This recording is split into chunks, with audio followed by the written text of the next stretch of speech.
안녕하세요. 속풀이 짬뽕 알뜰 세트입니다. 프로야구 제19단인 KT가 창단할 때 수원 야구장을 리모델링하여 홈구장으로 사용했는데 오픈을 새로 하며 야구장 명칭을 공모하는 공모전을 개최했었는데요. 매직월드, 매직스타디움, 위즈파크 같은 경쟁자들을 물리치고 수리수리 스타디움이 가장 많은 득표수로 선호도 1위를 했지만 결국 KT 위즈파크로 이름을 확정했습니다. 그 외에도 부산 롯데타워 네이밍 공모전의 1위 수상작은 부산 롯데타워, 인천공항 자기 부상철도 명칭 공모전의 1위 수상작은 인천공항 자기 부상철도, 용산공원은 용산공원 등등 하나마나한 공모전을 한 경우들이 굉장히 많은데요. 최근엔 GTXA 새 노선명 국민 공모전을 했었는데 최우수 당첨자 3명에게 상금을 주고도 미선정하고는 수도권 광역 급행철도 A로 확정했다고도 합니다. 일본에도 새로운 신칸센 차량을 투입하며 이름 공모전을 했는데 색깔이 하츠네와 비슷해 많은 사람들이 하츠네를 추천했지만 하츠네 미쿠 덕후들에게 질 수 없다며 기차 덕후들이 퇴역한 열차 이름인 하츠카리라는 이름을 밀어붙였고 하츠카리가 1위를 하고 하츠네는 2위를 했는데 결국 하야부사라는 이름이 되었다고도 합니다. 이번엔 이렇게 쓸데없이 진행했던 공모전들을 모아봤습니다. 그럼 한번 볼까요? 첫 번째는 SK텔레콤 삐삐 사건입니다. 얼마 전 SK텔레콤에서 엄마 삐삐 디자인을 무단 사용했다는 글이 보배드림에 올라왔었는데요. 고1 학생이 엄마와 함께 짐 정리를 하다가 발견하게 되어 처음으로 글을 썼다고 하는데 당시에 스피드 012 삐삐 디자인 공모전이라면서 디자인이 채택되어 실제 삐삐로 제작될 경우 300만원과 함께 디자인하신 분의 이름을 출시되는 삐삐에 넣어드립니다 라는 문구도 적혀 있었다고 합니다. 어머니께서 삐삐 디자인의 스케치를 우편으로 접수하였고 이렇게 연인 사이라는 이름으로 연인끼리 나누어 갖는 삐삐를 디자인했다고 하는데요. 달라지는 부분은 사람의 옆모습으로 남자와 여자가 키스하는 모습으로 출품했는데 SK에선 당첨자가 없다는 발표를 하였고 어머니는 상금을 못 받았다고 합니다. 그리고 얼마 후 SK텔레콤에선 이 커플 삐삐가 출시되었다고 하는데요. 이를 본 어머니가 SK텔레콤 본사까지 직접 찾아갔지만 담당자가 나와서는 이번 공모전에서는 당첨자가 없었다며 어머니 디자인과의 유사성을 부인했다고 합니다. 이렇게 담당자의 명함까지 받아와서는 더 빡친 할아버지가 모든 것을 스캔해 보관했다고 하는데요. 실제 출시된 삐삐의 디자인이라고 하는데 키스하는 사람 얼굴 모양까지도 똑같습니다. 소송 걸면 이길 수 있었을 것 같은데 그냥 끝난 거냐는 질문에 당시에 보통 소송 비용이 500이었을 때라 300 받으려고 대기업과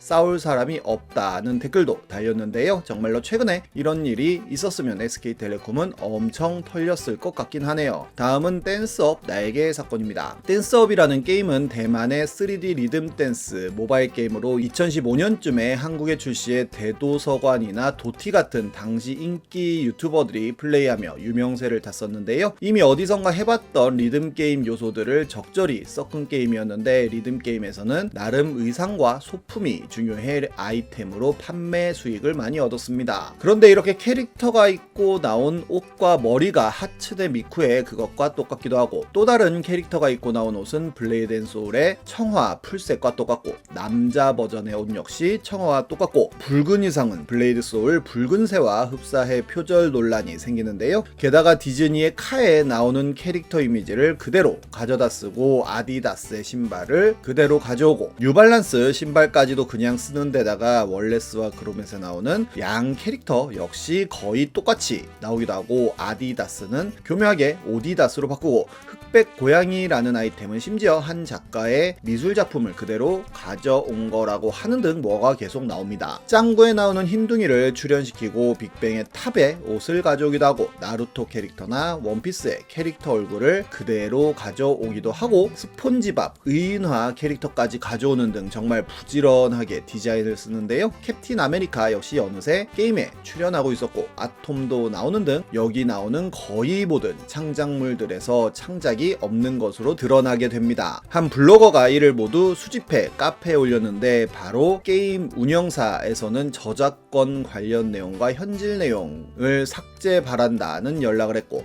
문제는 인지했지만 혼란을 없애기 위해 지워달라는 이야기도 합니다. 블로거가 삭제하지 않자 삭제 본마냥 계속 삭제해달라고 요청을 하였고 결국 게임사에서 해당 글을 강제 삭제까지 했다고 하는데요. 그리고는 문제가 될 만한 디자인은 확인 후 내리고 그리고 다시는 남의 디자인 가져오지 않겠다고 했는데 바로 다음날 신상 유발 신발과 오디션이라는 게임에 나왔던 머리 스타일을 베낀 캐릭터가 나오는 등 전혀 바뀌지 않는 모습을 보였고, 해당 블로거는 카페에서 강제 탈퇴까지 당했다고 합니다. 그리고 댄스업에선 여러분이 디자인한 옷을 게임에서 적용시켜 준다는 공모전을 하는데요, 선물로는 게임 아이템을 제공하고 본인이 직접 디자인한 의상을 준다고 했는데 얼마 후 이렇게 몇몇 유저가 우승했다는 발표를 합니다. 하지만 몇 달이 지나도 한국 서버에는 이들이 만든 디자인이 보이지가 않았는데 찾아보니 중국 서버에서만 해당 날개의 디자인 아이템을 판매하고 있었다고 합니다. 그 이유는 이 디자인 역시 테일즈 런너라는 우리나라 게임의 날개 디자인을 유저가 똑같이 그린 후 디자인해 올렸기 때문인데요, 그가 디자인을 업로드하며 올린 글에 확실하게 타 게임의 날개를 참고해 그렸다며 테런의 뷰티플라이라는 원작 이름까지 올렸는데 수상작으로 선정되었고, 사람들이 디자인한 유저에게 뭐라고 하자 그는 처음부터 디자인 이벤트 시작할 때 탑게임이나 애니에서 디자인 가져와도 좋다는 운영자의 글이 있었다며 일일이 테일즈런너 날개라고 언급했다는 이야기를 합니다. 결국 공모전이라는 이름으로 다른 게임의 디자인을 누군가가 베껴 제출하면 그대로 가져가 게임에 넣었던 건데요, 이를 또 숨기기 위해 한국 서버에선 이런 디자인을 출시 안 했던 건데, 심지어 다른 분은 본인이 창작한 디자인을 출품하면서 확실하게 안 뽑히면 제 디자인은 쓰지 말라며 대가 없이 남의 디자인을 쓰는 것은 불법입니다 라는 글까지 남겼었는데, 악마와 천사라는 이름으로 똑같은 디자인의 날개가 출시되었고, 빡친 디자이너가 미쳤냐며 당장 상품을 내려달라는 글을 남깁니다. 그러자 운영진은 참가자에게 모두 주는 퍼즐 조각과 골드로 이미 보상 주지 않았냐며 잘못이 없다는 식의 대응을 했는데, 정말로 이벤트 공지를 보면 교묘하게 이벤트에 접수된 유저님들의 의상이 게임 내에서 사용될 수도 있습니다 라는 문구가 있기도 했습니다. 이렇게 근본 없는 운영을 하던 댄스업은 점점 유저 수가 줄다가 결국 소리소문 없이 섭종을 맞이했다고 하네요. 그 외에도 에이핑크 이름 공모전이나 제네시스 공모전 등을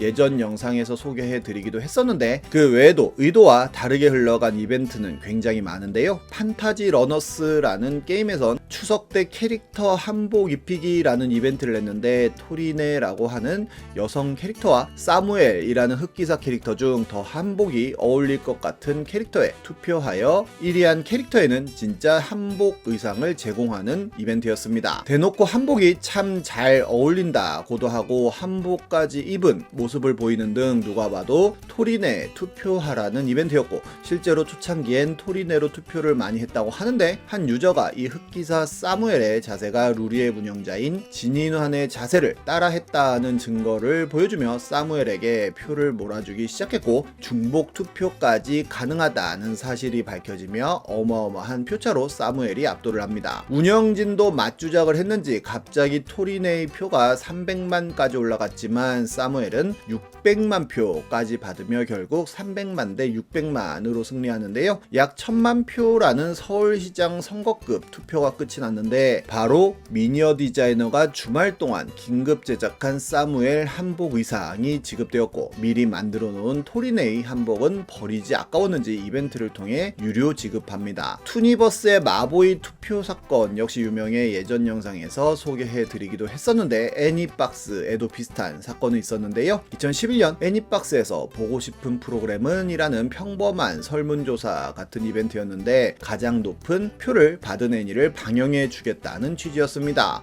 그런데 이 중 19번인 연애 하늘이라는 애니가 화제가 되는데요, 연애 하늘에 일본 원제는 요스가 소노라로 쌍둥이 친남매가 사귄다는 내용의 야애니였습니다. 이걸 방영하는 게 가능해? 라는 심리로 사람들은 연애 하늘에 많은 표를 던졌고, 결국 1위를 하고 2위는 흑집사 2기가 차지하게 됩니다. 그러자 애니박스에선 이벤트 관련 공지를 남겼는데, 한 사람이 고의적으로 한 프로그램의 투표율을 높이기 위해 100여 개의 애니박스 아이디를 만들어서 투표를 했다며 보기 한 개를 변경했다는 내용이었고, 연애 하늘을 이것은 좀비입니까? 로 바꾸고는 연애 하늘의 모든 표를 없애버립니다. 많은 사람들이 흑집사도 냄새가 폴폴 난다며 투표를 초기화하고 IP당 1회 제한 걸고 다시 하라는 등 불평 불만을 남겼지만 받아들여지지 않았고, 결국 2위였던 흑집사 2기가 1위를 하게 되어 하여 그렇게 흑집사 2기가 방영됩니다. 하지만 상품부터가 흑집사 세트였기에 처음부터 흑집사를 1위로 만들기 위한 투표가 아니었나라는 의혹도 올라오는 등 여러모로 애니박스의 흑역사로 남게 됩니다. 일본의 도미노 피자에서는 25인의 남자 직원 중 가장 잘생긴 사람을 뽑아달라는 투표 이벤트를 했었는데요. 그중 가장 임팩트 있는 분은 15번 후보였는데 실제로 들어가서 클릭을 하면 이렇게 일상복을 입은 사진까지 나타나 사람들의 마음을 사로잡았고 약 84%라는 압도적인 투표수로 승리를 이루는 듯 했지만 갑자기 11번에 10만 표 가까운 몰빵표가 생겨나며 11번이 이겼다고도 합니다. 이런 걸 보면 가장 유명한 파마첵스 사건은 뭔가 선녀로 보이기도 하네요. 지금까지 속풀이 짬뽕 알뜰 세트였습니다.